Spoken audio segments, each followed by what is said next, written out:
Welcome to Bala cars. நீங்கள் பக்க car பார்த்தீங்கன்னா டெம்போ ட்ராவலர் பற்றி தான் பார்க்க போகிறோம். வாங்க வீடியோக்குள்ளே போகலாம். கார் பார்த்தீங்கன்னா டெம்போ ட்ராவலர் ஏசி வண்டி தான்.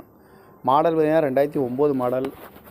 ஓனர் பார்த்தீங்கன்னா 3 ஓனர் வந்துருக்காங்க. எஃப்சி பார்த்தீங்கன்னா எஃப்சியும் இன்சூரன்ஸும் 2 மாதம் லைவில் இருக்குது அப்படின்ட்டு இருக்காங்க. ஏசி வந்து ஒர்க்கிங் கண்டிஷனில் இருக்குது. பவர் ஸ்டேரிங் வந்துடும். ஓவர் டயரும் பார்த்துட்டிங்கன்னா ஒரு 80% நல்லாயிருக்கும் அப்படின்ட்டு இருக்காங்க. வண்டிக்கு டிவி வந்துடும், மியூசிக் சிஸ்டம் வந்துடும். வண்டியோட ஆங்கிள் கண்டிஷன் பார்த்திங்கன்னா 100% நல்லாயிருக்கும்னு இருக்காங்க. ஃபுல்லாக ஒரிஜினல் பெயிண்ட் தான் அடிச்சிருக்கு அப்படின்ட்டு இருக்காங்க. காரோட ப்ரைஸ் என்ன சொல்கிறாங்கன்னா 8,50,000 சொல்கிறாங்க. ரேட்டு குறைக்க முடியும்னு சொல்லியிருக்காங்க. குறைச்சி பேசி இந்த காரை பை பண்ணிக்கலாம்னு சொல்லியிருக்காங்க.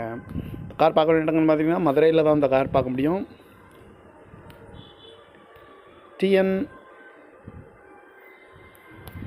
TN 2 அப்படிங்கிற நம்பரில் தான் அந்த கார் இருக்குது. TN 21 அப்படிங்கிற நம்பரில்